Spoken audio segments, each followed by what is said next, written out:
Now me and Sanja bought the house. Naturally, the next question we're getting is, are you going to have a baby now? You've been given notice. Is that correct? Kind of. Me and Sanj aren't really religious either. So it's made us have a bit of a question within ourselves to think, well, hang on, how are we going to raise a kid if we don't practice ourselves? Currently, Karan, I'm sure as people are aware, listen to this. Vasaki is next week. For Sikhs, there's not much fuss made for us on Vasaki. And in a country where you have Easter and you have Christmas and holidays in your calendar every year, there's a lot of fuss made about it. Christmas is about Jesus, but also giving presents. Easter is about Jesus coming back, but also Easter egg hunts and bunny rabbits and chocolate. So good commercialization, though, you can say, to appeal to kids from an early age. Whereas for us in Sikhi, we don't really have that same level of excitement. We get one day Vasaki, Bandi Chor Davas, and that's kind of it. And even on those days, I don't feel like we make enough of a fuss to really hype it up and to give kids the same kind of feeling they get around the time of Easter or Christmas.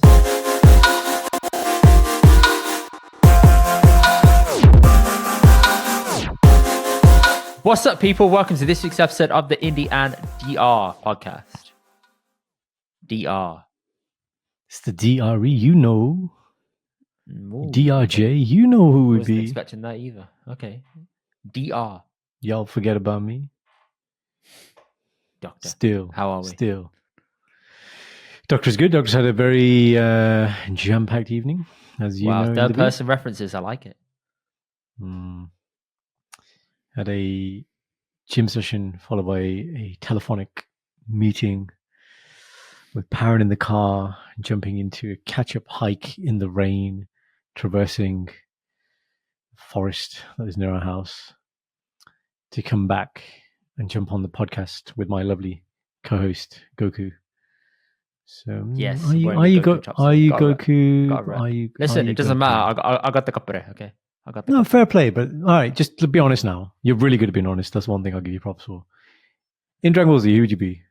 I don't know. I've never thought about this question. So think about it now. It's too difficult. No, it's too difficult. There's too many things to consider. Way too many things to consider. Just a Perry Tamer. No one is Goku. You got to understand. No one is Goku. Okay, because he's too elite. Too elite. By too elite, you mean he's too good in terms of too much of a good person. He's too good, and he keeps getting better every time as time goes on. But the overwhelming trait that people, why you say that, I think, is because he's a good person. He is evil. A good person, but he's still far too elite. To be. Yeah. You can't play and say I am Goku in real life. No. No one will believe you. That is high levels of narcissism if you say that. Okay, so who are you then? I don't know. Vegeta? It's not Vegeta because I'm not evil turned nice. I feel like I am nice, but I'm not evil turned nice. You know. And I'm also not jealous of somebody else, which is what Vegeta is. He's jealous of Goku's power and supremacy, so that doesn't work. This is really, really going to kill our audience, by the way, who don't understand Dragon Ball Z and anime right now. But who doesn't like Dragon Ball Z, right? A lot of people, because a lot of our audience is actually women, so I don't think this is going to go down very well. Master Roshi, that's who you are. Master Roshi, I horny don't think old that works either. He's a horny old Buddha. Why am I the horny Buddha when I'm the younger one? You're the old one. Listen. Milkman. How many grays you got in your beard, bro? Milkman. How many grays you got in your beard, bro? How many grays do you pluck out, bro? Doesn't matter. Mine are not visible. Yours are. Exactly. I'm proud. You, Mr. Metrosexual. Oh, yeah. No. This is why you are Master Roshi. Because Master Roshi had a bandana he takes off and he's bald. That's you. Wow. I tell you what. I don't know who put that comment. I don't know if it was a DM or a comment. I think it was a YouTube comment, something about laugh out loud when I was like, why don't you just call me disabled? You know, when we took my height last week. And you say you're not evil. Wow. I'm not evil. No, got it. Believe me, I can be evil and I have been evil in the past. I am not evil. All right. I'm no longer evil, is that what you're saying? No longer evil. No, I'm too nice now. It's a problem. All right, you're Yamcha. Let's move on. I'm not Yamcha. Yes, you are. He's a Bachara. Okay, He's Yamcha's a Bachara. Sigma male. Krillin at least bagged someone semi-moderate, even though it was a robot, right? But you know. Are you saying Android 17's fit? Is that what you're saying? For anime, yes, that's what definitely. Say. For anime, yes. Most definitely. Come on, Karan. Let's not do this. Do you see 17 and Sanj? Is there some similarity there? I've never thought about that, but okay. But then I'm calling my wife a robot. I don't know how I feel about that. Let's examine that. Sanj is a robot. She is not a robot. Okay. Let's just examine some facts. Can your wife, your wonderful, beautiful wife, eat the same food every single day? And do her work colleagues know her meal deal order for lunch? Karan, isn't that you? Are you not describing yourself? Hey, bro, I'm a robot. I'm not saying I'm not a robot. Just answer the question. Sanj can live off the same food, the same routine. She has the same husband. She has a heart. You're saying same husband. How many husbands do you think she wants? Robot, see? Well, look, the Jeet's in the picture then. Different conversation, Indy. 17 had a heart. No. Yeah, she didn't love Krillin. She didn't sacrifice. No, exactly. Robots don't know that. Exactly. Don't be silly, bro. You look at 17 and you look at Sanj. We spoke about this in the past. How did she deliver the kids? That's what I want to know. I don't think we ever talked about that. We have. We said this, and you said they probably asked the dragon, and that's what you said. Answer to everything, isn't it? See, where's Dragon Ball Z? Gyani ji Gurdas Gurdwara Baba ji, ਬੱਚਿਆਂ ਤੁਸੀਂ ਕਿਰਪਾ ਕਰ ਦੋ ਆ ਮੇਰੀ imagine that Maharaj robot Android 17 ਦੇ ਸਰੀਰ ਦੇ ਵਿੱਚ ਯੂਟਰਸ ਹੈ ਨਹੀਂ ਤਾਂ ਹੀ ਬੱਚਾ ਪੈਦਾ ਨਹੀਂ ਕਰ ਸਕਦੇ ਪਲੀਜ਼ ਤੁਸੀਂ ਕਿਰਪਾ ਕਰੋ. So Karan, in 40 years time this actually might really happen, so people might actually ask that. Robot though? Yeah, apparently having sex with robots is going to be a thing in the future, but you know, I'll leave that to the researchers to tell us the stats behind how realistic the fact that you know that and are clearly researching these articles. You see all these articles, you know, you I get don't a see bit them. interested. I don't see them. You see them. You see them. Okay. I'm sorry. I'm invested in Twitter. You're not. Okay, that's why. I'm quite you sit happy there then. like, what is Twitter? What is this? How does this work? Look, if that's what I'm missing, very happy, Indy. You learned. Very happy. You only learned the other day how to flag a DM. That made me really happy. No, it's today. I didn't learn. I was just like, that person who's really relevant, you hadn't put in the primary. So I was like, oh, there's all these other extra label functions. Yeah. I thought I did. Sorry. It was in general. And I was like, yeah, I can flag things. We just never had a need to do this. So, yeah. Well, now you know. Oh, look at this guy adjusting himself, fucking with the camera lighting. Well done, bud. Well done. Is what it is. Well done. Is what. You know what I think it is? I think it's because you're wearing black today. That's what's causing the problem. Okay. If you could absorb the color, that might be better. That might be better. Yeah. This is reminding me of, oh my God, and this is horrible, man. No, seriously, this is bad. Bro, it is what it is, man. Just deal with it. It's so bad. Oh my God, your face listen. is proper chitta. That's fine. I'm Gora, so ठीक है. You are not Gora, but okay. देखो मैं बहुत मेरी शरीर देखो. Right, so this week on Confessions of Brown Monday. Oh, give me my jingle, bro. What are you doing? That's it. This isn't like a throwback. Oh yeah. So on this week's episode, we discussed. No, it's not that. Yeah. We're not doing this news presenter thing. Give me my fucking jingle. No, sometimes you don't give me Hanji Baji the way I want it. So yes, you I don't do. Get it Yes, I do. I at least say Hanji Baji. Yeah. I said it. Confessions of Brown Monday. No, you didn't. You didn't say it properly. Say it properly. You getting triggered? Get triggered harder, and then maybe I'll do it. I'm not going to get triggered harder. This is enough. Okay, harder. Say it properly. Harder. No, if I get triggered harder, I'm going to therefore lose the momentum for the rest of the podcast, and I'm going to flatten on my ideas. It's 9:15 because 9:15 because somebody wanted to go for a gear. Somebody wanted to wait till 9:05. Bloody hell! This absolute guy who said, "Oh yeah, you know, Indy 9 o'clock." I thought, "Oh, chalo theek hai, no problem. Ekham's having problems," and your wife jumped in immediately. Excuse me, why? I thought, "Oh, is he not looking after his daughter?" She's like, "No, I am with her." So you know, in a different part of the country. Any further, so I lose my momentum. Do you love how I intentionally didn't tell you the reason? I was just like, it's 9 o'clock, bro. It's just no, got it. Because you need explanation. Because I know Shindy has my side. Okay. It doesn't affect anything. So shout out to Jas, my friend Jas. That's where I was on a walk. Not Bible studies, as your wife and you thought. Biblical studies. It's not my fault that you said biblical studies the other week. You had to leave the podcast early for, and I had to cut it short and cut off my topics to sacrifice, you know, the purpose of you learning about Easter. All right, I'm not doing that. Okay. So it wasn't that today. It's life studies today. Confessions of Indy Evil. Why is it my confessions? See, I gave you 90% there, but it's that last 10% just didn't. You're not getting the mazza, are you? No, that's all right. I don't mind. It's okay. I'm happy. You sang something. That happens. That matters. I'll take a 90% over 100% nothing. Well done. Well done. Well done. Clap for you. Clap for you. Come on. Tell me your confession.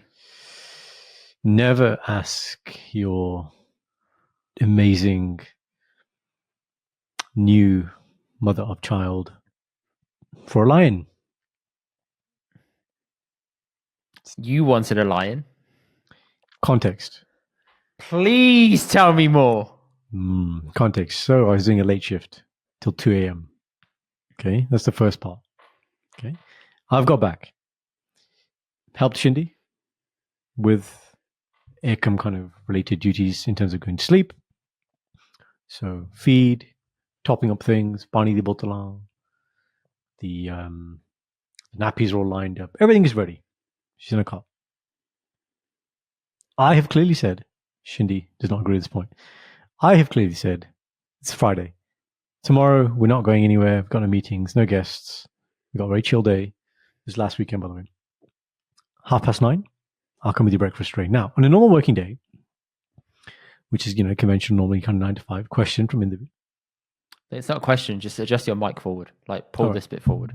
Mm-hmm. So it's not covering your move. Thank you so much. Okay, butha. Can you see my bull? Yes. Very good. So, yes, the normal kind of, work. I'll come in, breakfast tray, Shindy's. Sometimes it comes awake. So the thing is, when I open that door, I have to be very quiet. And if I can hear Shindy singing or whatever parts on, I'm like, oh, they're awake, make as much noise as I want. But sometimes, no. So you have to creep in, Shindy's out of it, it comes out of it, put the breakfast tray down, Shindy will get to it when she gets up. Weekend, slightly more lax. Sunday, swimming day, swimming super early. So it's also very early, the breakfast tray. So it's really just Saturday. So I'm like, 9:30. Tika. So I fall asleep. Saturday comes. I'm awoken not by Shindy ringing or Karan. No. So remember, I'm sleeping separately. Shindy goes to the blinds, Indy. These blinds are really loud. So obviously you're going to have the light coming in, but they're really loud blinds. To the point where sometimes when I do them at night, Jad's next door and she can hear me doing them. They're really loud, right? So I'm there like, and I'm just like, your proper style, like, like what day is it? What planet is? Who am I? Like, proper next level. I don't know where I am, who I am. So I've got the light coming in, and the light is like, light's a bit like now, actually, how the light's coming on my face, right? It's just like beaming down. It's a bit like, I'll tell you what it's like. Do you know in Lord of the Rings 2? Helm's Deep, when Gandalf comes down the hill, he's charging the last scene, right? And he has his staff and the lights come out and the Uruk-hai stand up and then the light hits the Uruk-hai in the face. It's like this, right? Yeah. That's what it was like. The lights coming in, hit me in the buttah and the noise. Then remember, like, I think a couple of weeks ago, I was saying how when I was trying to put Akam to sleep in the middle of the night, I was walking around here and I kept hitting that carrier bag and Shindy did that commando role at SWAT team, right? And I remember what she did, gave me the look. No words.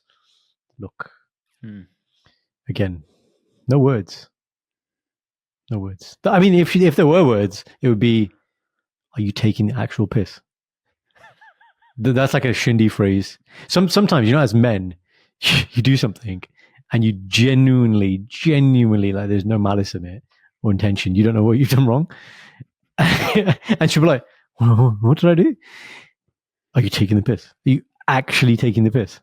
Why am I angry? When they ask that question, why am I angry? And you're like, sitting there like, I'm going to sleep in my eyes. What are you asking me this for? Yeah, no, but it's like, why am I getting riddles first thing in the morning? But and on the back of, you've just said to the person, I don't know why you're angry. Then they ask you, why am I angry? I've just told you I don't know the answer. Then you ask me the question again. Give me a chance here, trying to get me in the game, the quiz game. So she gave me the look and then just walked out. I was like, you're in trouble now, mate. Yeah. She's like, they can wake up, 8:30. Got to 9:10. No sign of you, not answering your messages. Obviously, do not disturb. I mean, she gets through to do not disturb anyway, but just obviously clearly out of it. Finished at 2 a.m. Okay, late shift. It's only 20 minutes. That's what I'm going to say. This is the difference of 20 minutes. 9:10 versus 9:30. She'll listen to this episode.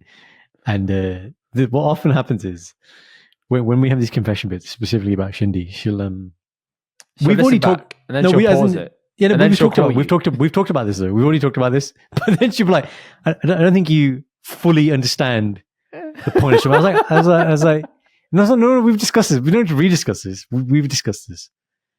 And yeah, she's like, you said 9 o'clock. I said, no, I definitely said 9:30. No, you said 9 o'clock. I was like, no, I didn't. Okay. And then, as you know, the good thing, what do men do? You got to deflect, man. You got to be on. So what would you like to do now? Do you want me to brush? Should I bring you breakfast first? Options, right? Like, what do you want me to do? Just tell me. Right. And the thing is, again, men, solution oriented. Okay, I understand you're angry. I need to do something here, act of service. But if Shindy or the lady or the woman is not ready to move on from they have to get that full the gussa out, right? Yeah. No, but it has to fully like feel like, yep, not quite. Yep. If you're a bit more venting, you're a dickhead, always a dickhead, stay a dickhead. Like, they have to get it all out. And then they're ready to listen to whatever, solution or thing might be. So yeah, man, just when you think you got a good, in a good flow, communication is good, all the tasks are happening, everything's aligning, boom, boom, boom. But a miscommunication, Indy. Miscommunication. So did you actually say 9:30? Yeah. The thing is, so then learning point, right? Reflection. So all we do as doctors, man, reflect on critical incidents, right?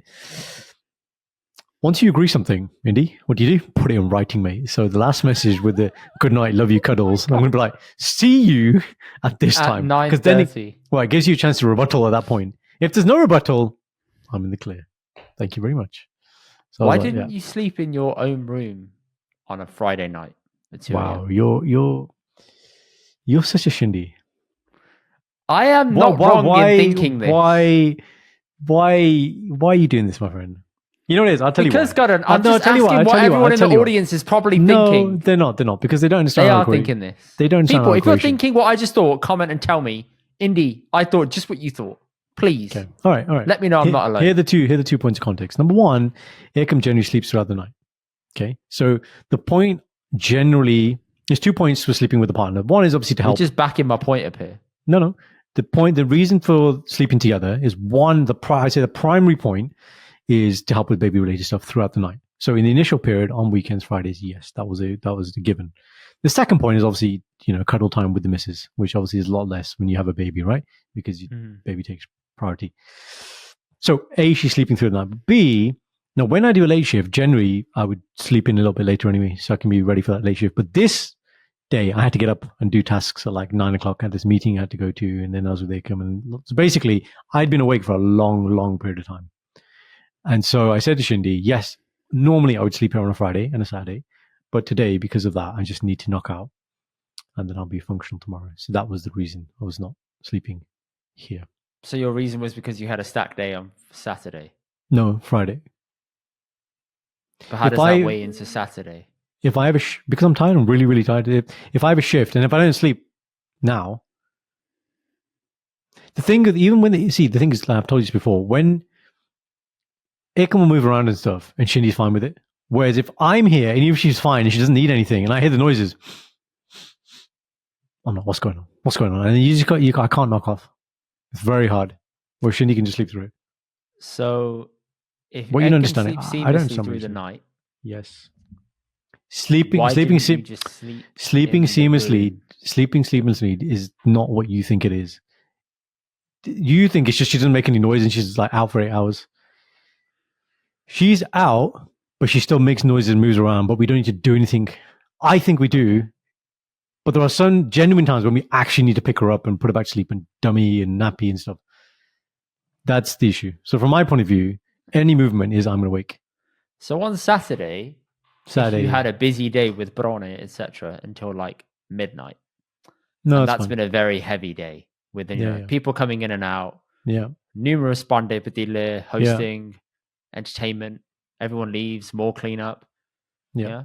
You're sleeping in a separate room then? No. So the problem is Sunday swimming, I have to be up at 6:45. There's a whole routine that requires me to be there. It doesn't work. We've tried that. Gotcha. Swimming is a different thing, and so yeah. But you do sleep in the room on that day. Yeah, I'm not. It's not that. I'm not appreciating. There's nothing wrong with sleeping separately. I don't understand why it's. Why do you view that as a bad thing? Let's get into that. I don't view it as a bad thing. I think your reason. I think your reasons. I'm feeling a lot of judgment right now. I think your reasons to justify why don't make sense to me as an outsider. That is all. What don't you say? I just don't get it. I get in the week. Okay, I understand in the week. Work. Fine. Yeah, okay. You need some sleep because you need to get to work and perform. I understand that. Yeah. Yeah. Okay. You understand. Friday night, that. you're back. Fair enough, it was a late shift, understood. But you're back. If you set your alarm for that time in the morning and you're going to which bed, day? Sorry. You're Saturday Friday morning, going to you're Saturday. going to awake Saturday. now, yeah? Yeah. Friday night, you chose to sleep in a different bed, correct? Correct. Okay. Saturday morning, you are going to be awoken by your alarm. Why couldn't you have just taken that in the bedroom and slept in there? Is it because Ekim is too noisy? Is that what you're saying? No, again, I don't know how many more times more articulate I can say this to you. She will sleep, but it's not like the way we sleep. Yeah, which exactly. Is still that noise. Yeah, because she's making little bits of roll out throughout the night. Right, which to me is, do I need to check? Is she breathing? But Shindy, she sleeps throughout because it's not anything she needs to action. I don't have that sensitivity. I respond to everything. That's what it is. I respond to everything when she's in the room. I'm going to be a dick now. How else can you build that sensitivity, Karan? Yeah, you can sleep there more. But for us, our equation is fine. The thing is, Shindy's not bitter about me not sleeping there. I'm very privileged. But I feel like now you're judging me for that privilege, for not sleeping together. That's what I feel. But the thing for me is, if the equation works for you as husband and wife, if Shindy said, you need to be around more here, specifically with sleeping, then that's a different conversation. But the initial conversation that got us here was, I've got this, you sleep separately. I was like, thank you. Got it. You know I'm just teasing you, right? No. You don't. A bit like how you tease me 24/7 in WhatsApp groups, online, offline, and in here. Yeah. No, I don't tease you. I don't tease you on air. I don't tease you on air. That's no. Yes, you do. Ask the audience. Yes, you do. Ask the Yes, audience. you Indy's you already bad called now, me a see? milkman in this episode. Shut up, man. You have it, right? You've had your fun. Okay. You are Private the school, milkman. the Jana. Yeah, exactly. All this stuff. You have your fun every week. Okay. But I defended you. Geography degree. I said Geography degree. Look at this. Look how he turned out. Yeah.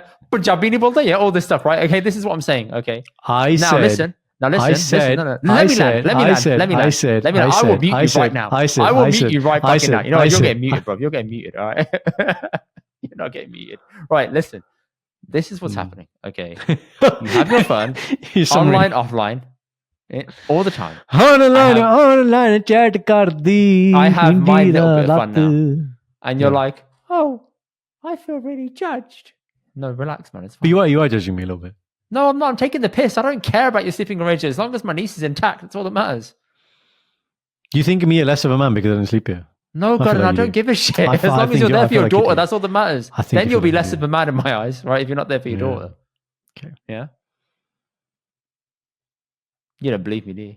No, I believe you. But I was going to make this point. I think this is a serious point now. It's that I don't think you're more of a man just because you do more than night shifts. I agree. I think. So, for example, on day 3, I think it was, Meher was here, Shindy was here, and I was here. And you both said, yeah, there doesn't need to be 3 of us. Someone else go and sleep. Yeah. Yeah, Shindy's like, just go. Then you can be functional tomorrow doing other stuff. If you're picking up other slack, well, it's all good to me. And again, it comes down to that chat we had about the equitability of chores, which is you all need to muck in different things. And as long as it's covered. Like you said, what's the outcome here that you're measuring? What's the KPI, right? The KPI is income, development, safety, welfare. Monthly presentations. Right? Did I meet my KPIs this month? Do I get a pay rise? That's it. KPI 1, baby alive. KPI 2, nappies per day changes. Did I hit my targets? Number 3, vomit on my tops. Do enough of my tops have vomit on them? I didn't burp her enough. I'm sorry. That's actually a misnomer, you know. From what you hear, like, it's good now. She's at the kind of 4-month stage where she kind of self burps a lot more, and it's just like I thought she was regressing. Sleeping point of view, but not from a burping point of view. So more self burps, and actually a lot of the pads, like only if you've seen like the hardcore pads, but now it's like tap tap burp, and it's like, oh yeah, nothing came up. Good. No projectile. She isn't projectile. I think she did that once. So lucky. Yeah.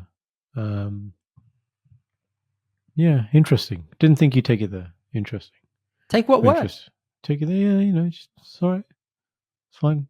What did I do? You didn't do anything. It's good. I think it's a good examination. Yeah, I think the conclusion from my side is it works for us. So if you're a couple out there, and Just have a conversation. Tell each other what you need from each other. I think that's, be honest with each other. I think that's important. Yeah, I'm in a very fortunate, lucky position because Shindi's so amazing. I think that's the point. She holds it down, where she's like, yeah, you can do that. You can do your podcast and, you know, talk to Indy and stuff. And have fun. Yeah. Yeah. Yeah. Yeah. The other shout I was going to give to you, know, that thing you're saying about the Punjabi thing. So my friend Jas, who lives down the road, I would listen to the podcast. So by the way, he said next time Indy's down, he wants to meet you. He wants to have a good conversation with you. Cool, man. We were talking about Punjabi speaking, and he was just saying, I said how you say how you're the voice for many, many people who are in that same position. And he's like, yeah, Indy's definitely doing the Seva. So wow. Yeah. Thank you. Appreciate that, bro. That brings me on to the topic I was going to do. Not my full topic, but this is one thing. So my father-in-law went to India, came back, got some presents for Sandra's nephews. Yeah. Gave one of them. Sorry, his grandchildren. Present. Yeah, sorry, his grandchildren, my nephew. That was so weird. He went. Sorry, I messed that up. I really messed that up. My father-in-law got presents for my wife. He got presents for he got presents for his grandkids. Okay. Yeah. Okay. 2 households. Left one of the households books here because they're going to come and collect it another time. Well, they're books. Books, yeah. This is the book. All right, you got it. Okay. What does it say? 4 in 1. ABC 1, 2, 3. My best book of I can't read the bit Punjabi. under 4 in 1. It says 4 in 1 ABC Ura Era Eri 1 to 10 general knowledge. Very good. Yeah. On the back of here we have body parts. Nanga bacha, hai? Yeah, nanga bacha, but you have body parts. Can't read it. What are the parts? Body parts. Mm. Hand. Hat. Oh, you want to ask me? Maybe you try. Okay. Hand. Hat. Hair. Val. Eye. There's 2 here. Akka and Nethra. Ak. Ak singular, Cheek. Yeah. Ooh, Chibola? Gal. Gal, okay. Gal, okay. Right. Didn't Chin. It's not both, is it? No. No, I don't know chin. I think it says Toddi. Toddi? Yeah. Right, okay. I think that's how it's spelled in Punjabi by just reading it now. Shoulder. Moda. Yeah. Chest. Shati. Yes. Arm. Ba. Yes. Did you not just say the word? I gave that way. Sorry. What is I'm so used to saying stuff. Yeah, my did. Because I'm so used to saying that line. Elbow. Ooh, elbow. No, it's not guitar. What does it start with? Kaka. No, that's Goda. Goda, no. I don't know. It's elbow. I'm trying to read it. I want to say Goini, but it's not that. Here, wait, hang on. Let me see it. Bro, I can't. No. There. No, it's too. Like I can just see English words. Bro, come on. There, so look closer. It's in focus now. What's the first akkar? I can see it. It's a kaka. Yeah, then what? Ha ha. Ha ha. E? No, it's not a nana. The other one. The aggressive N. Yeah. That one. No, I can't read it, bro. A sihari. Okay. Even you're focused now. Chalo. So that's elbow. Yeah. Next. Couldn't get that. Knee. Goda. Thigh. Pat. Yes. Finger. Ooh. Ungli. Yeah. Ungla. Get it right. Leg. Lat. Foot. Pair. Very good. There you go. It's parts of the body. What's big toe? I don't know. Very specific, isn't it? Angutha. I was gonna say Badda Ungla. ਭਾਈ ਜਿਹੜਾ ਤੁਹਾਡਾ ਵੱਡਾ ਉਂਗਲਾ ਨਾ ਬਹੁਤ ਵਧੀਆ ਚੀਜ਼ ਹੈ ਅੰਗੂਠਾ. All right. Shapes. Circle. I should know. What's circle? Chokkar. Yeah, I don't know shapes at all. Square. I don't know, bro. You have to tell me these. This is where testing my reading of Punjabi comes in. You want to Varga. Varga. Varga. Okay. Yeah, Varga. Oh God, rectangle. This is a hard one. Okay. No.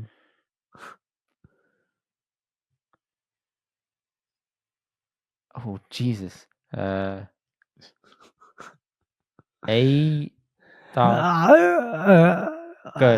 takkar. Okay. Yeah, a takkar. Okay. Triangle. Triangle. The corner. Yeah. What, sorry? The corner. Okay, I thought you said something else. No. I'm not going to try oval because that looks really difficult. Anyway, this book is actually pretty advanced. Yeah, I was going to say, 1 to 10. So here's the fun bit, right? It gets a bit complicated now because when you start reading the book itself and going through it, they've written bits in Punjabi, so it's not fully easy to understand what's, in English. Right. So, for example, if you look at the shapes on here, Are all they the animals? items, yeah, they're all written in Punjabi. Right. So it's giving you each letter of the Punjabi alphabet with an animal associated with it. That corresponds with it. Okay, yeah. Yeah, but I don't think that's easy for kids to understand. But chalo, it's better than nothing. For example, fish, machli. It says machli, but it's machi. Machi, yeah. But it says here machli. That's not right. Maybe it's a different way of saying it, maybe. Maybe. What's funny is the special rara, this one. Yeah, has nothing associated with it. It has nothing because no words start with that rara. Rara. Yes. One golden rule of Punjabi that I never forgot. Yes. Oh. And also, this special nana, nothing starts with it. Yeah. There is a place, a Gurdwara Sahib in Ludhiana that starts with that ra.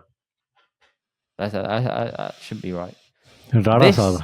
I've never actually seen this nana. I've never actually seen used in a word. You think it's a showpiece? I'm just saying I've never seen it. Decoration nahi hunda. You gotta use nahi hoya. Decoration. Oh and this other nana at the bottom, right? Never seen that one used either. Do you know what? Your father-in-law got this book for them, but you are having way too much fun, aren't you? You know, I wouldn't say I'm having fun. I'd say this is quite difficult. Like, look at your face. People, look at his face. He's just like, he wants to where's the camel? Find the camel. Oh, where's the Find the camel. Oot! There it is, Oot! Right there, my boy. Punjabi 101. It doesn't matter how many decades of Punjabi go. Everyone, Oot is that's it. Oot is the first one, man. But this is a good book. I might not give it to Sandra's nephews. I might keep it and say he didn't get him anything. But I'm kidding. At that point, I would have read it. But yeah, good lad, mastered it. I'm gonna come on to my confession. So my confession is: how do you host efficiently but also enjoy the hosting? Is this the wrong segment, bro? It sounds like a question to me. No, it's not. It's a confession because I noticed that whenever me and Sanj host people, give me examples. Like family, etc. Levels. Family. Which family? Which family? Sandra's family, right? They Immediate came to the house on the weekend. Immediate family. Okay. Yeah. They came on the weekend, and I thought, how do we host? Can you let me tell the fucking story before you? Yeah, bro, no context, man. No context, man. I'm trying to give it. Jumping down my throat. You asked me a question. You want a jawab, or was it just a rhetorical question? Tell me that. I'm trying to give you the full lay of the land before you jump on it. Yeah. It's just not good enough, is it? It's just not good enough. Sorry, right, Shindy. Let's continue this. Shindy. So, Sandra's family came to the house, and there's a lot that goes into that. So, it was a last minute people coming over, which is cool. But it meant the morning that we woke up, I go out, grab food, come back. Sandra starts making it. Dad's at the house, putting things up. Sandra's making food. And then when she's done making food, I'm trying to get her to sit with her family. And then I'll do the cleanup job immediately as everything's going because you haven't got a dishwasher yet. So Pause, bro, pause. What? Questions. So why are they coming over? They just came over because Dad came back from India and I think he wanted to see us and see the house. Got it. So it's a general chill. Because of that, people flocked to the house. Yeah, so it's a general chill. All siblings? Yeah. All kids? No. Half of a family, Half the family come. Okay, TK, fine. So you're hosting. So your question is your approach I don't understand what your question is. As in, to what level you Question should is, host? how do you host that event, but also enjoy it and not be wrapped up in like, shit, we need to get this done, we need to get the food ready, we need to clean up, we need to tidy up, we need to make sure this is okay. Like, you don't stress about the details, you just kind Got of it. I enjoy understand. How do you enjoy the event? That's your question, right? Okay. Yes. So, given the fact that it's close family and it's not like more distant Brunei where you have to put a bit more of a show on, then surely things like cleanup and stuff can just be done at the end. That's number one, when everyone goes. So you're right. Okay, you haven't got a dishwasher, but so what? Leaving the bande near the sink and just sort of afterwards, depending on where you chill or whatever. That's number one. Number two, just simplify the catering. So the food, just make it about small sprinkle stuff you can just pick up and then it's there, it's done. You don't have to make anything. I think we made food. That could have been a play. Could have potentially just gone and grabbed. Yeah, no, I think there's definitely a nice touch in terms of making the food. So then you want to do it in, I guess, ideally in a way, like for example, Christmas is the other example, right? When we do it here, we had a big one because of Wickham this year. It's like, how much of the prep can we do 1-2 days before? So on the actual day, it's just like putting it in the Aga or laying it out, that kind of stuff. I think maybe the last minute nature of it may have played into making it more rushed. Yeah. And that's something that you have to take into consideration. Good thing is we had all the spices here and everything. It was just going out to grab like the big bulk of meat that needs to be made. So I was like, okay, it's not too bad. And then Sanj did the cooking, I did the cleaning and the cleanup job after. So yeah, explain the cleanup then. Why the cleanup real time? What's the need of that? Sorry? What was the need to do the cleaning at the, like you said, right there and then you did it? Why? Because it has to be done in batches because the sink overflows and there's not enough space in the drying rack. So you've got to get things to dry in increments. You've got to do things in rounds so that it dries faster. No, I get that as well. But I mean, just literally, if you just stacked everything on the things and dressed it later. What I'm trying to understand is it more of a... all you're doing is you're kicking the can down the road that needs to be paid later on. So you may as well do it as you're going along. And then one person can sit and the other person can handle that.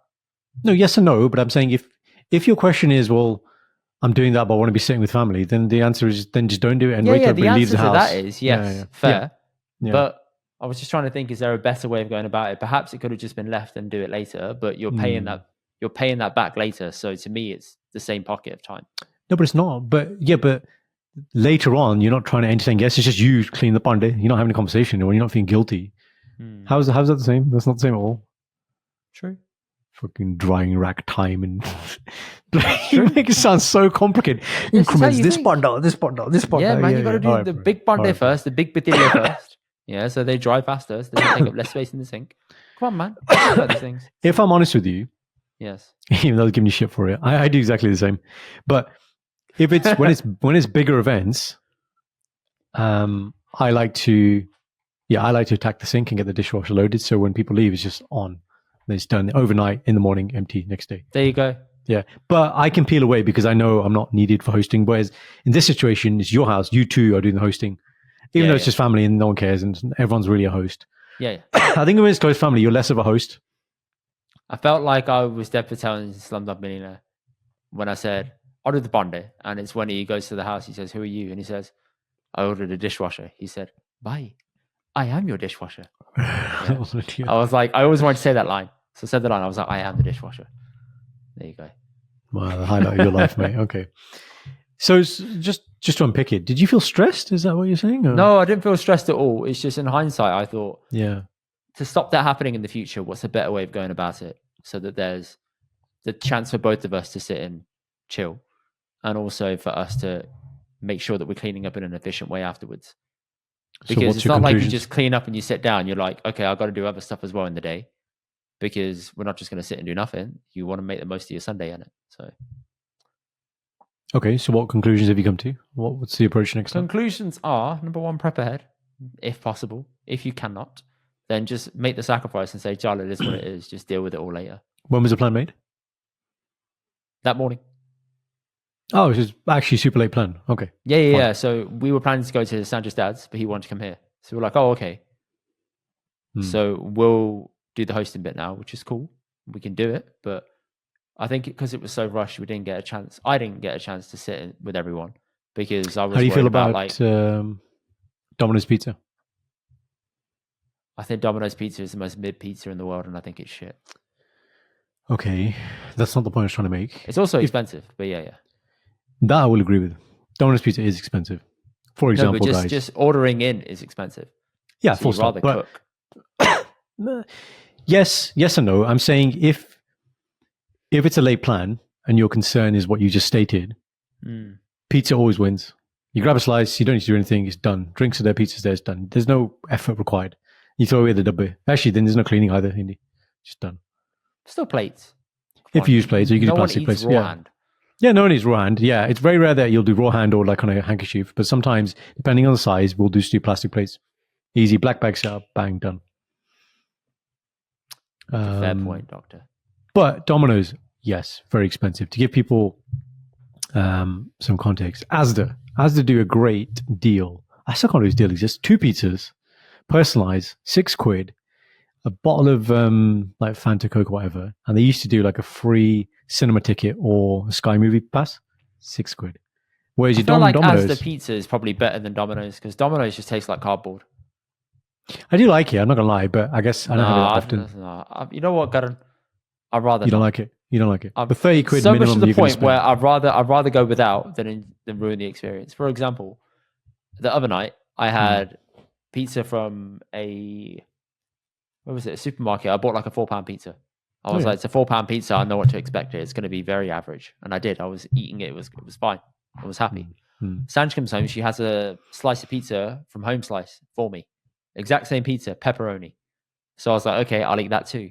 I saw the gulf in quality between the two then and there. I was like, the £4 pizza and this Home Slice one are worlds apart, and rightfully so.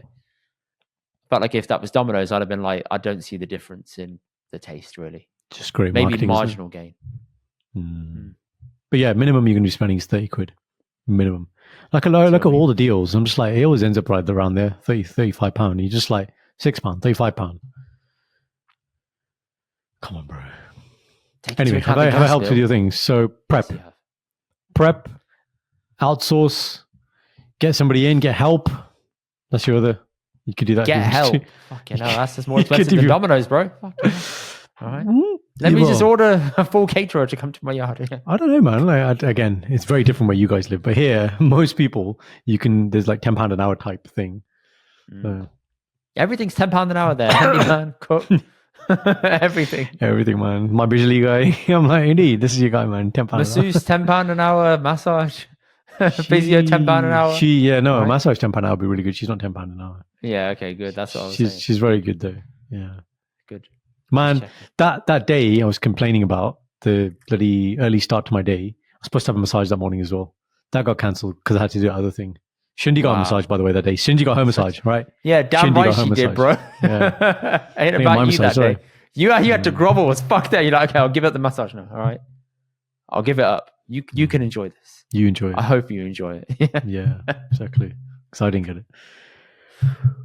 Chalo. Right, he's yawning. We're gonna go to the next segment. Hanji Paji, this guy Karan has not been on Instagram or on Facebook or Twitter, TikTok, nothing. So he didn't know that Karan Aujla had a landmark moment in Canada. Did you know this, Karan? I did not know.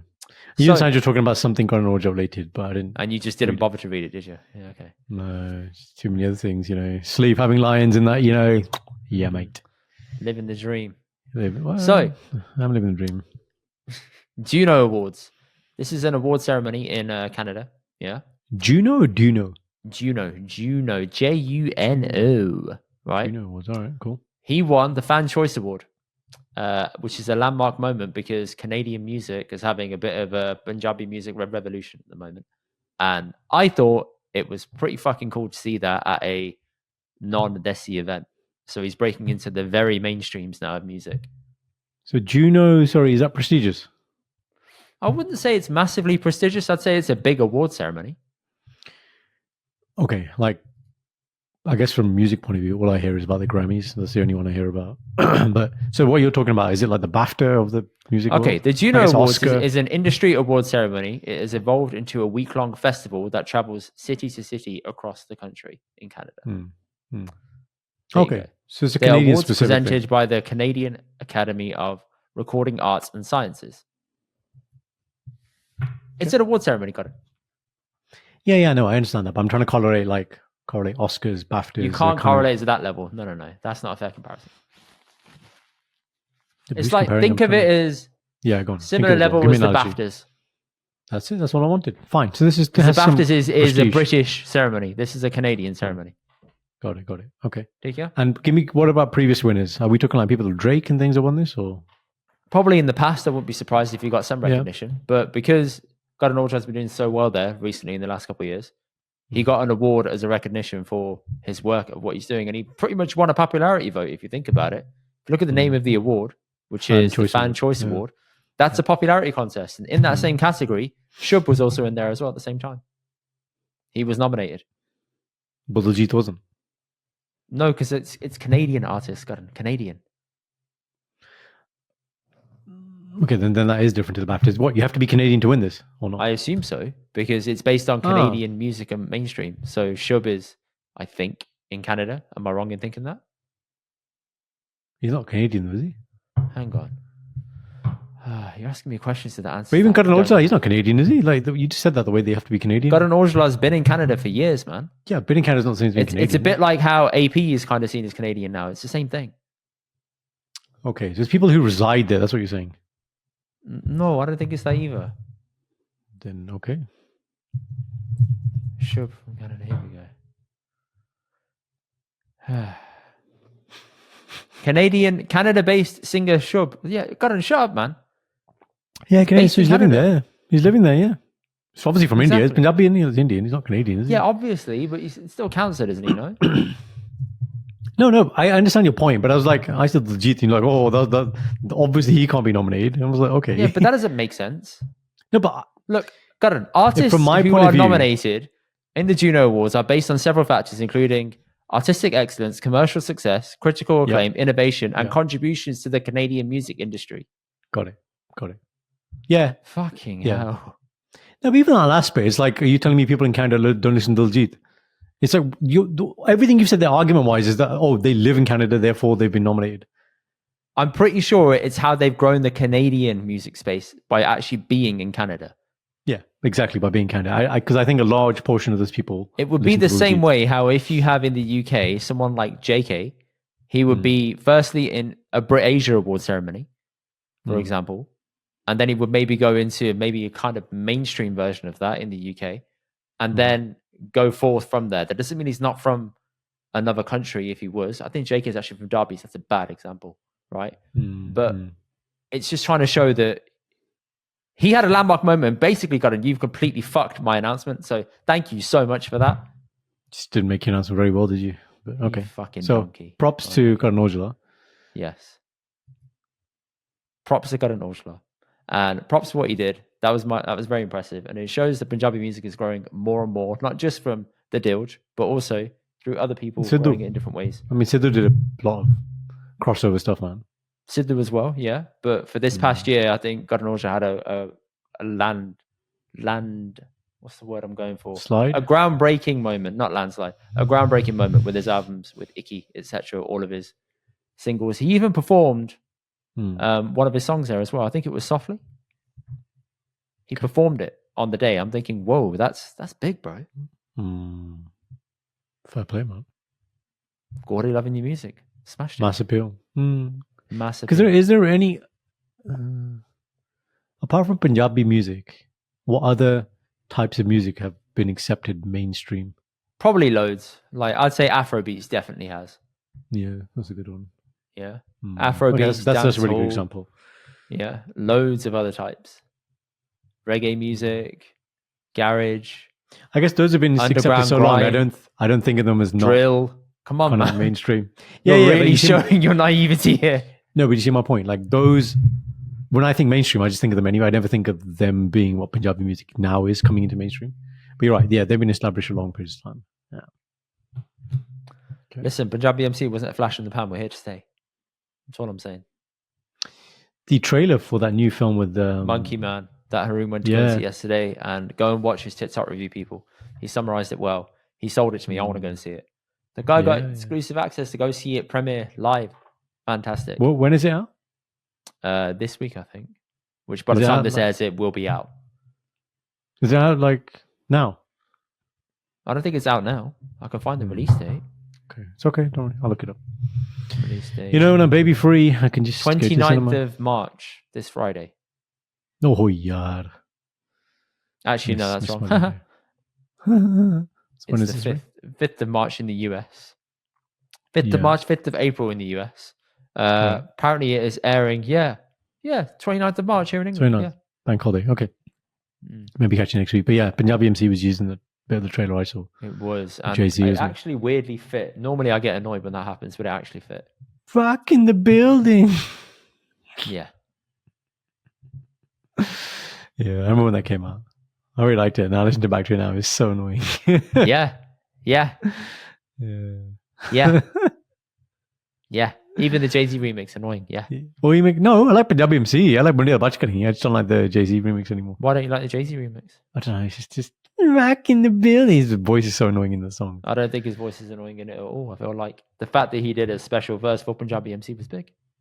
No, I'm not saying it's not big. I'm saying I find his voice annoying in that. That's all. Massive. I think the crossover song is massive. annoying personally, but you know. Mundian Bach Ke, you find that annoying? Yes, You've never said bro. this before. So rinsed. Okay. It's the only Bhangra song they have at non-Desi events. Yeah. It's like, that's your token song. I'm like, okay. And then when they play everyone just looks at you like, dude, do the dance, man. Yeah, This is your you. people. Do the dance. Your Do the people. dance. Right? I was in Cancun, Rajiv Stag. Yeah, of course. You lost your shit, didn't you? 2016. Of course. Coco Bongo? Coco Bongo. And- Yeah. I was there on one night in the Coco Bongo when they played it. Yeah, they know what they're doing. And they have cameras, don't they? So they put these cameras on me, multiple angles, and I'm there like doing full Punjab and everything. Mate, the amount of attention I got after that moment. Bare Kudiyan coming up to me like, hey, you the guy. I'm like, yes, I'm the guy. Yes, I am him. I'm the dung dung chick chick dung dung chick chick. I'm that guy. Yes.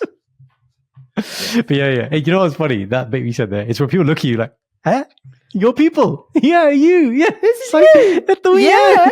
What's up, buddy? And they all start doing this. I'm like, I'm like, okay. Although I have found, right? That's what they're thinking in their head, yeah? That's what they're thinking, yeah? but I have found now though, and maybe it's just a Punjabi MC thing. They play a lot of Balle Balle now as well. Yeah, morning. Yeah. Sorry, yeah, that's what it's called. Not Balle Balle. Fucking hell. You said I'm fucking whitewashed, yeah? Jesus. Hey, they play a lot of Bally Bally. You dope. You absolute dope. Oh shit. Do you know how much bestie you have just done our community by saying that? I'm not even going to edit that out. That's staying in. So good. Bally. You know that Belly Belly song? Yeah, bro. The really, Belly song. Really good. Really good, man. Yeah. Oh, Morni. That's it. I forgot the name. I find that gets played now a lot as well. Depends where you go, man. But yeah. But yeah, PMC. Anywho. Right. So onto our serious topic. Yes. Dr. Saab. So me and you had a chat yesterday, didn't we? We did. By accident. Yeah. So let's just give people an insight. So now me and Sandra bought the house. Naturally, the next question we're getting is, are you going to have a baby now? And we're like, yeah, soon. Just not sure when, but that is a part of the plan. Yes. Give people the thing you told them before, a reminder.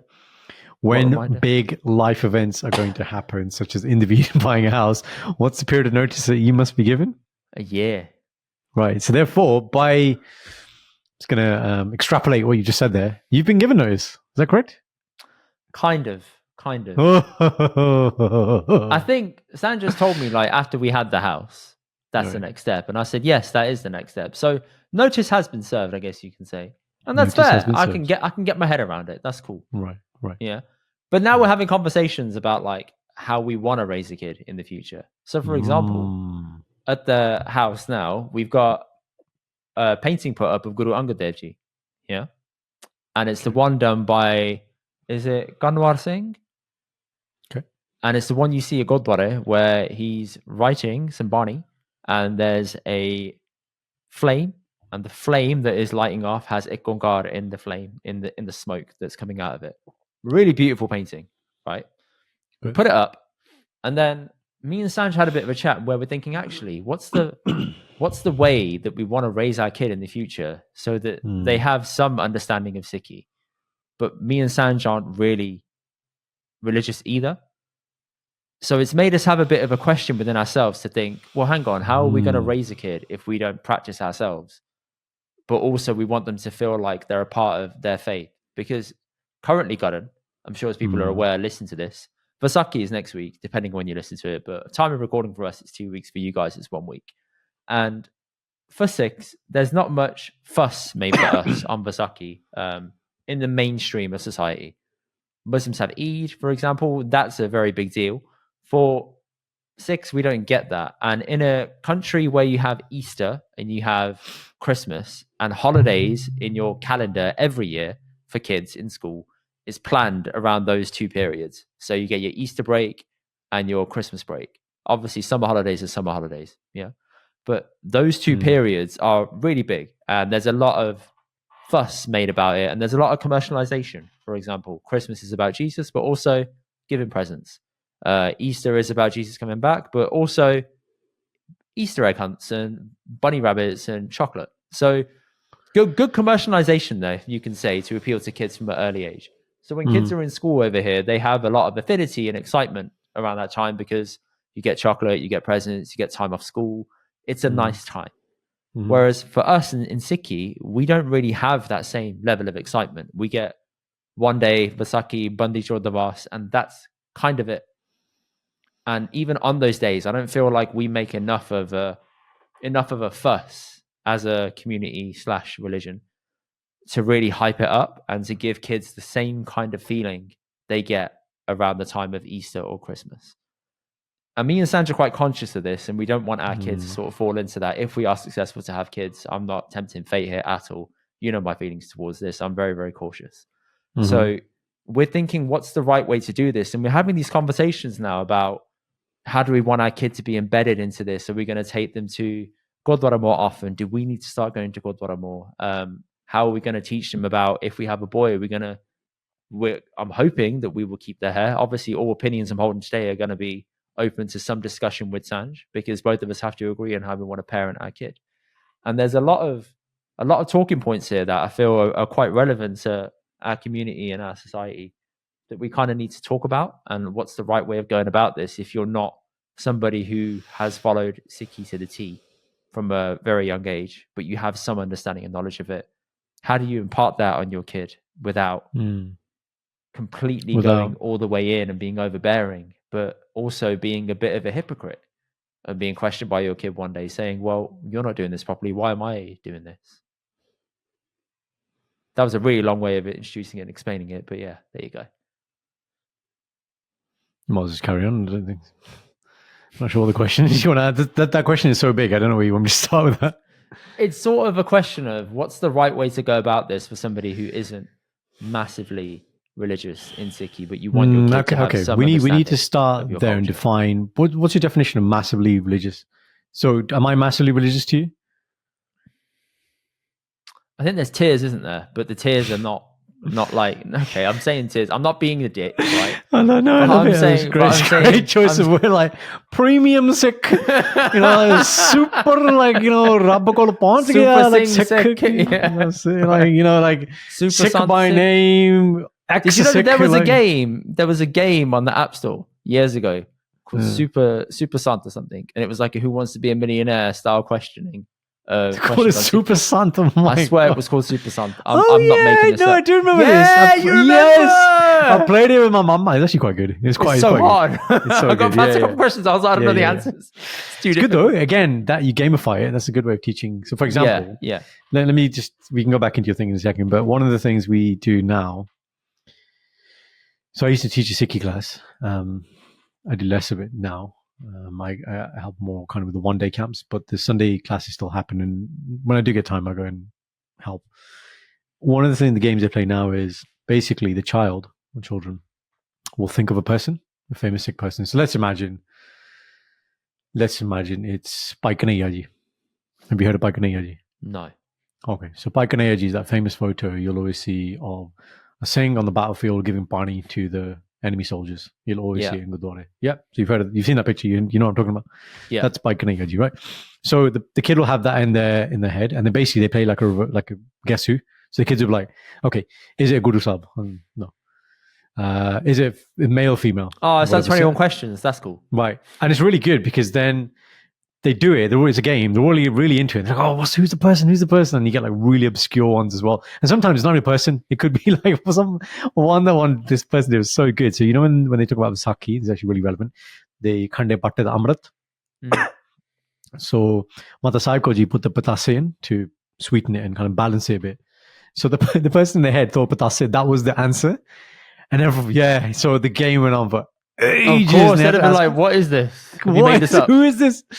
Yeah, so it's good. But again, and then once they guess the answer, then there's a bit of spiel on, okay, why is this relevant? Who's this person? Or this thing? And That's nice. So at least you explain it to those that weren't aware. But it's a tangent, right? So it comes from the game, and then from the game, you get that. Rather than, I think sometimes, like for example, as you get older, I think I've said this to you many times, you could read the same part of Gurbani every 10 years and the meaning just deepens and deepens and deepens because your life experiences change and your understandings deepen.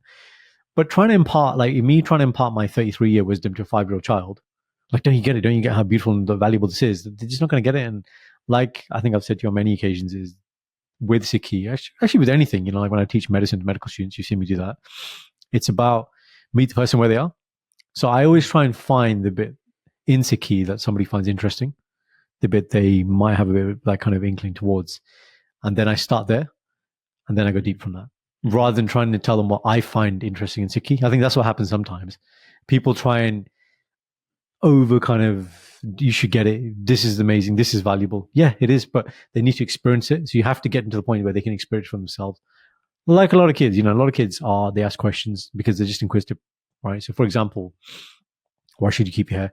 Why should you do Simran? Why should you do this? Like, to ask all these things. And ultimately the answer is try it, test it, have an experience, get some feedback, and then we'll have a conversation afterwards. It's a much better conversation once you've done that. But again, that's quite hard because they do want some form of validation, some form of answer. So coming back to your question, sorry, tell me about the tiers. So I feel like there are layers to how sick you are.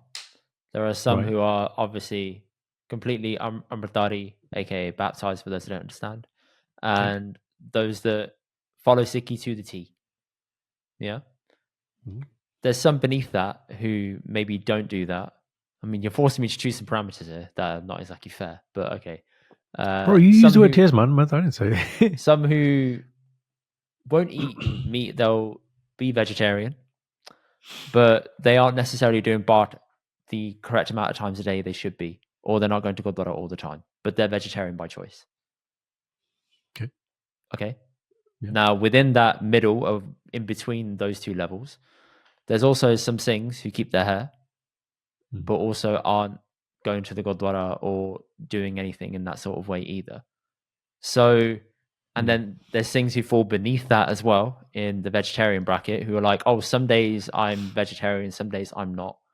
Singhs and Kaurs, obviously, right? There are people who pick and choose days where they're vegetarian and where they're not because some claim health benefits, some claim that's just what we do in my household. Whichever works for you, man, it's your choice. Then there's some beneath that who know about Sikhi but don't follow any of it, but they have a very good understanding of it and they can talk about it, they can discuss it, they can talk about the principles, they know their history, but they just don't follow it. And then beneath that, there are those that genuinely don't know much at all, but they still know the principles of going to Gurdwara, what the Anand Karaj is, what each individual ceremony in the year is, what each festival is for, etc., and how we celebrate them and why we celebrate them. Those are important too. So there's obviously a few layers there that I've just made up now. Yeah? Yeah. Look, I think the point I take away from that is, bro, it's so... The vast spectrum is, there's so many different versions. And you know, I kind of went through a point in my life where I was like, I think I had a conversation with somebody and they was kind of saying, look, there is no bad Sikh. You're either sick or you're not sick. That's what he said. No, and I sat with that for a long time. I was like, okay, I see what you're trying to get at here. But ultimately, this is a side point to parenting, which we're going to come back to. It's your relationship with Rab is your relationship with Rab. When you die, your soul leaves your body. You stand in front of Dharamraj and he takes your account and he says, look, this is what you did. you're accountable. At that point, you can't say, he told me to do this, she told me to do this, I was trying to do this.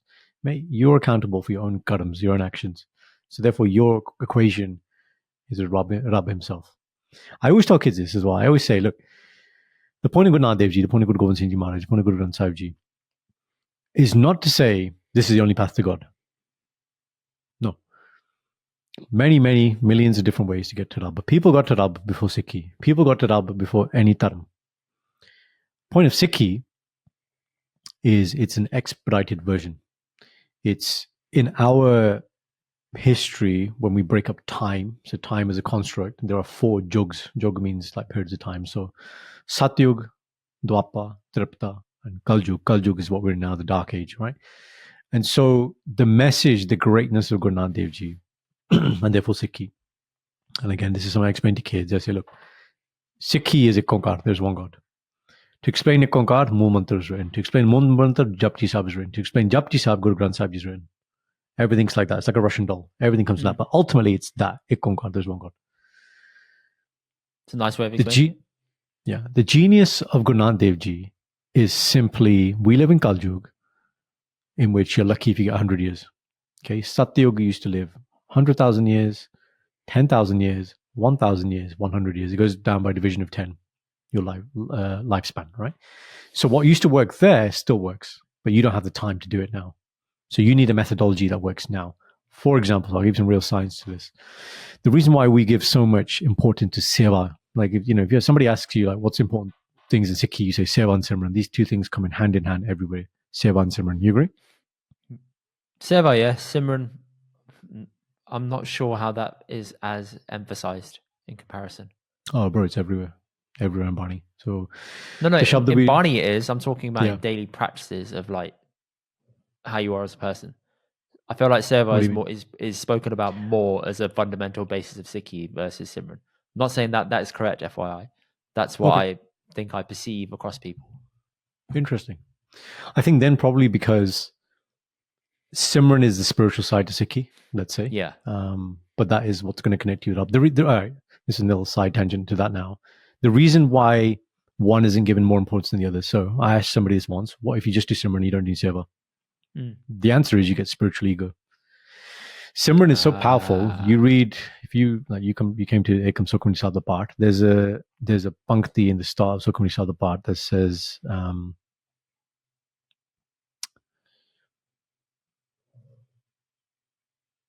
Prabh ke Simran, Rid Sid, no Nid. Prabh ke Simran, Prabh means God. So Prabh ke Simran. So Simran of Vaheguru, Rid Sid, no Nid. Rid and Sid are spiritual powers. So to the point where you can like Goku translocate, you can die at will, you can stop aging, you become invisible. Like there's all these spiritual powers that are written. But if you and there are good examples here, and this is important because we were going to talk about Holi and Holi Mahalla, and that actually does tie into this as well. But if you just did Simran and did no Seva, you get spiritual ego. The value of the Seva is to humble you. Which I've genuinely seen across people, by the way, where they're so spiritually righteous, but they don't give back at all. Yeah. It's dangerous. So Seva, and so Maharaj says, Seva and Simran are the two wings of a bird. You can't fly with one. You must have two, and they must be in balance. When you do Seva, you get what we call Mandi Shuddhi, which means think of your mind as a dirty rag. Okay, this is the analogy Maharaj gives. If, say my mind is a rag, and the rag is, let's say, orange, and I want to add another color. Your top is orange, right? It's orange. I want to add another color. You can't add another color on top of a color. You need to clean that rag so it goes to white, and then it's very easy for the other color to be added. It's a bit like if you're... Terrible analogy. It's a bit like if you have a black wall and you want to paint over it, you've got to paint it white first, and you paint the next color on top. So you give it a base coat, and then you put the actual color on top you want. So the function of Seva is to make it white. Because then when it's white, it's much easier to connect with when you do Simran. And the point of Simran is to get to God. Now, the expedited version thing I was saying, in other jugs, in other time points, instead of Seva and Simran, you had two other things, and they were pranayam, which are breathing exercises, so controlling your breathing. That was instead of Simran. And instead of Seva, you had what we call tapasya. Tapasya was like you go and stand in a jungle and you stand in freezing water and you stand on one arm and you don't eat anything and you hurt your body and you do all these physical things to your body, which over time, again, will get you to the same place where Seva gets you. Here's the thing though. 6 years of tapasya, standing in the jungle doing this stuff, is equivalent to 6 months of Seva. That's how powerful Seva is. 6 years, it can be done in 6 months. So this is the genius of Guru Nanak Dev Ji. It was, we live 100 years. Stop. How does that make sense? What do you mean? It's the value. It's the value of it. So look at the two things that's in there. Fine. So Seva is helping.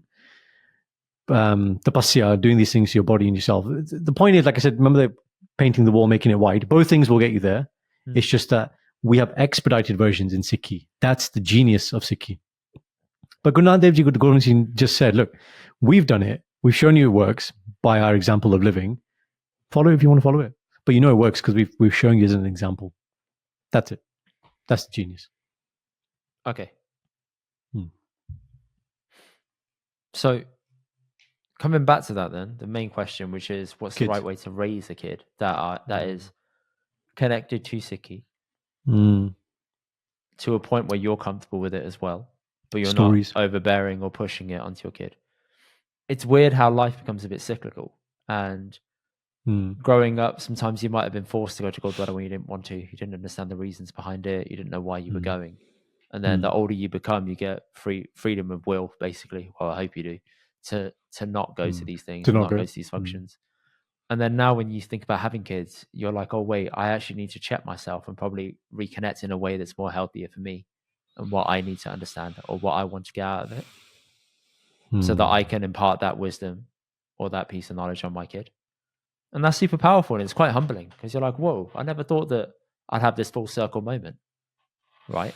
And then you're now thinking, damn, the way that I act now is going to actually kind of potentially mold the values I instill in a kid in the future. And that's super trippy to kind of think about. It's like, oh, that's a lot of responsibility. And that's something that you really have to analyze and sit with. Be intentional with all the time. And you got to make sure you're doing things for the right reasons, not just because that's what you were brought up to do. And you're trying not to make those same mistakes your parents may have done with you. Obviously not overcorrecting, but maybe making things a bit more digestible or playful or more engaging for kids. I think even with that, I think we said the same point yesterday, which was irrespective of the means our parents used, was it effective? You've kept your hair. I've kept my hair. We know about functions that happen, gurpurs and things throughout the year. Whereas if you compare it to some children now who are completely disillusioned from Sikhi because they've got, let's say, more progressive, moderate parents who are like, no, we're not into it, so we're not going to teach you. That'd be false. So I think your point is right. I think one of the simplest ways for children is stories. Children love stories. Stories are big. Coloring books as well. So Sikh coloring. There's a lady on Instagram who's doing some banging coloring books, man, and they're definitely worth getting for your kids or anything like that. Check her out. Get your kids into stuff like that. Even comics, like as you told me about, Karan. Cool I've got some here. Really good. Like even as an adult reading them, I'm like, because there's some bits, lots of niche bits of Sikhi. I'm like, okay, for example, Das Guru Sahib, I know a lot more about some Guru Sahibs compared to some other Guru Sahibs. And I was like, actually, I want to learn a bit more here specifically. And I had a couple of comics. I was like, this is really, really good. So all these things for kids, it's a segue, isn't it? It's like, okay, intrigue, segue, take it deeper. The thing with kids is, and I found this with Ikam, that point you made, which is essentially your red becomes more bucky. For example, I'm like, I want to expose it to Rada Sahib the part. It's morning part in the time, Shindi does it there, but Rada Sahib is kind of my remit, which means I might have been a bit tilla before, but it's like, okay, well, you need to listen to it. Therefore, I'm going to listen to it. So I'm getting the benefit from it as well. But I'm doing it for you, but I'm still getting the benefit as well. Which is reciprocal. Which is what I was thinking about when it comes to reconnecting with Sikhi. I'm doing it for your kid, but also you're doing it for yourself a little bit as well. Yeah. Which isn't a bad thing. It's a reason, it's an impetus to do it. It's not bad. It's a really similar good reason for learning good Punjabi now, so you can impart that on your kid later. It's all impetus minded, and it's all like, oh shit, actually, I'm doing this for like a bigger reason afterwards, which kind of drives you forward to want to do it yourself. correctly. Yeah. Because you don't want regret. And you don't want to be like, I didn't do it. I think, and the other message I would say is, look, there may be Sikhi classes where you are, and there may be YouTube channels and all these camps and all this kind of stuff, and that's great. But I'd still say all that stuff is supplementary. You have to foster this stuff in your house. If you don't expose your kids to it, you don't talk about it, you don't use things that happen in life as chances to, talk about things, then they're just not going to be interested. So, intention, I think, is the word. You have to be intentional about it. I don't think Sikhi can ever get to a point where it's going to be recognized on the same kind of national holiday status as Christmas, for example. Okay. By this, I mean, our Vaisakhi is not going to be measured up to Christmas. It's never going to happen. There's so much commercialization around Christmas with films. All stores make their whole calendar years around it. Did you know supermarkets actually don't make much money, but they make the most of their money over the festive period? That's when they make the majority of their money throughout the whole year in terms of profitability. It's crazy.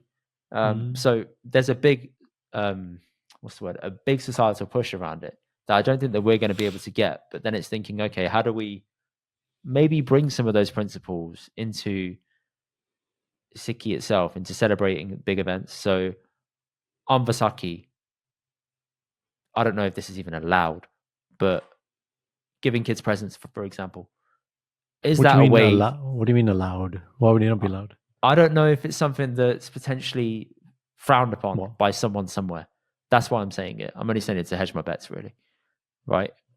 But is there going to be judgment that if you do that with your kid, you're going to be seen as being like a bit lost, or a bit like, oh, you're taking the piss. It's not about this. It's about this.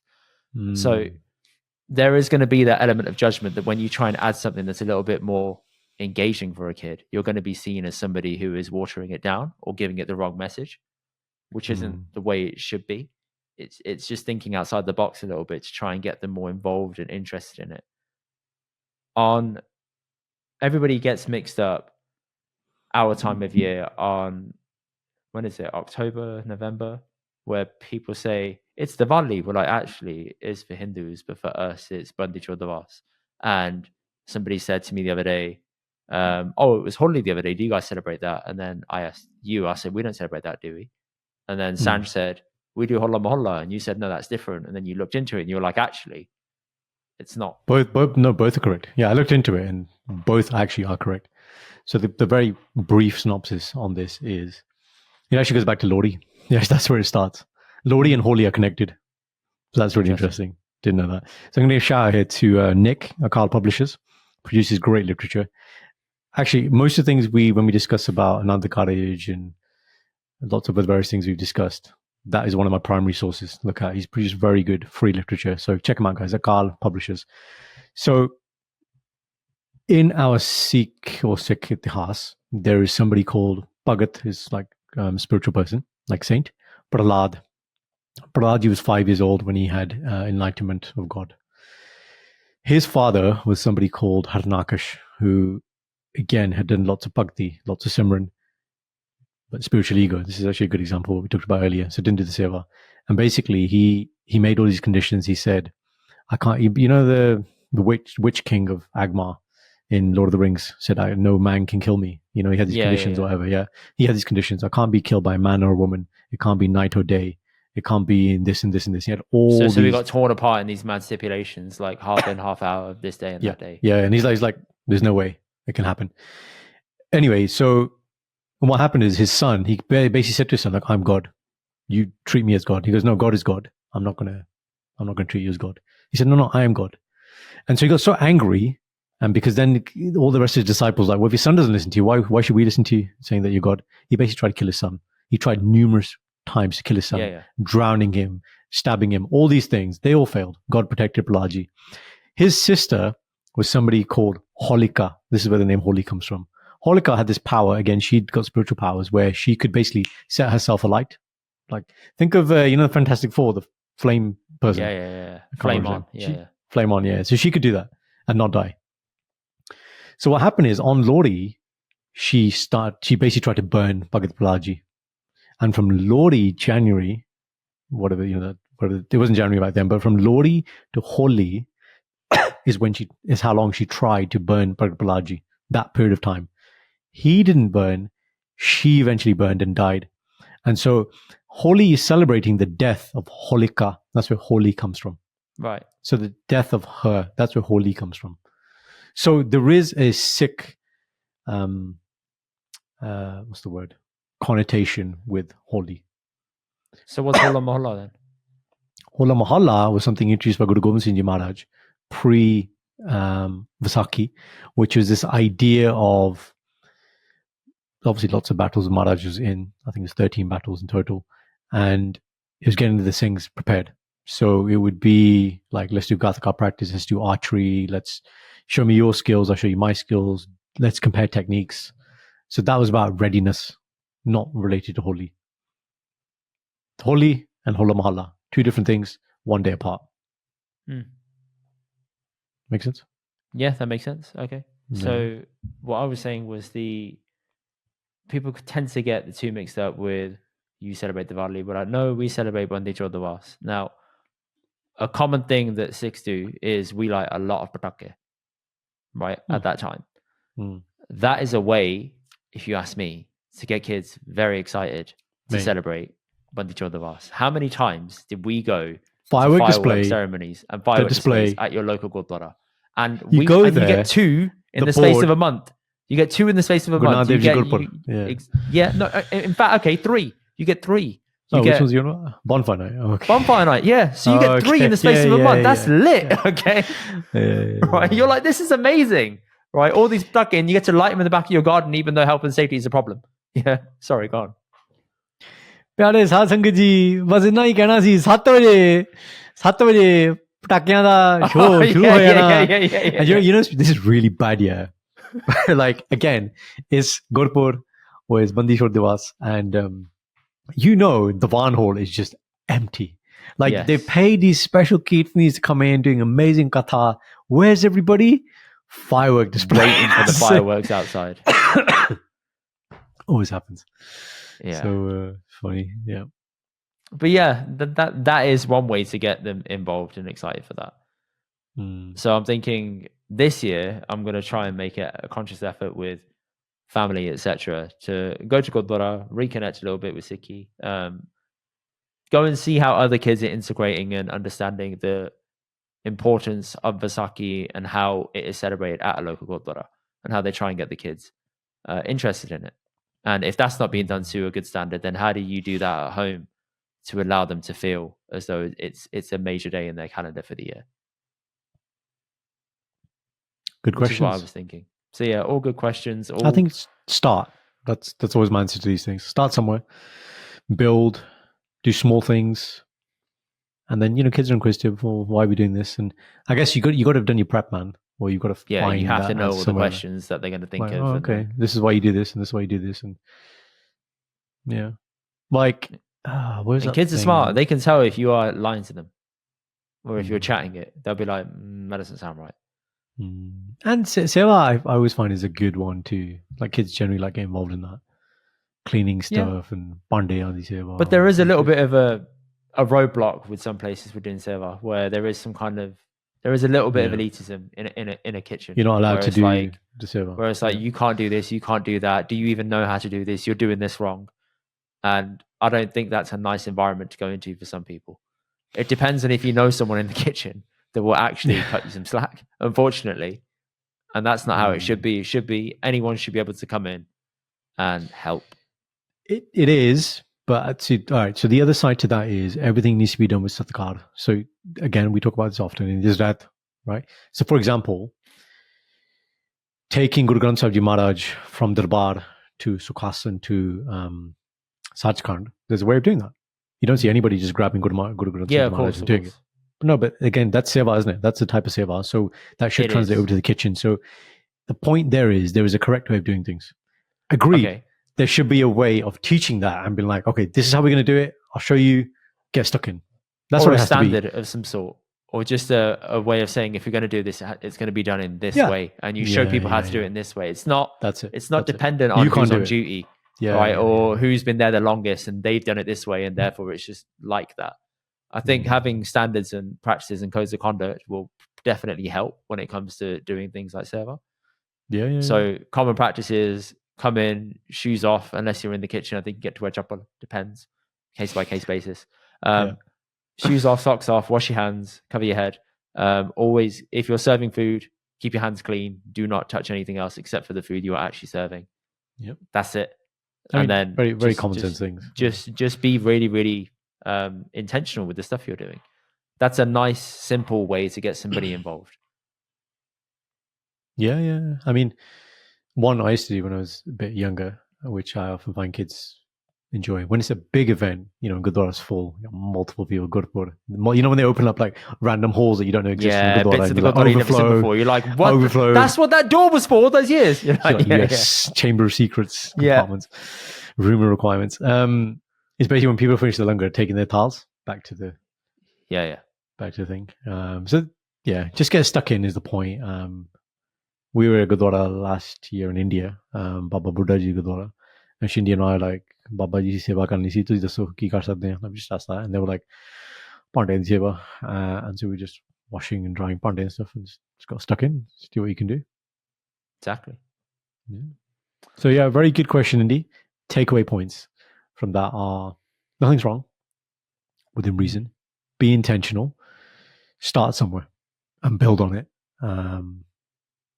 Yeah, it's a good second chance. That impetus is there for you to deepen your own understanding of the art of Sikhi. Yeah, it's interesting, man. Very interesting. Very Mad interesting. How life can change you in ways that you didn't expect. Very true.